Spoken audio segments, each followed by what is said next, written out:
ಅನ್ನದಾತ ಜನರ ಪಾಲಿನ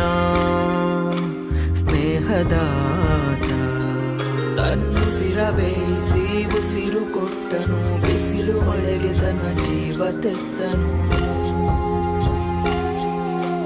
ನೀರು ಇಲ್ಲದೆ ನೆರಳು ಇಲ್ಲದೆ ಬೆಳೆಗೆ ಕಾಯುತ್ತಾ ಸೂರು ಬಿಟ್ಟನು ಅನ್ನದಾತ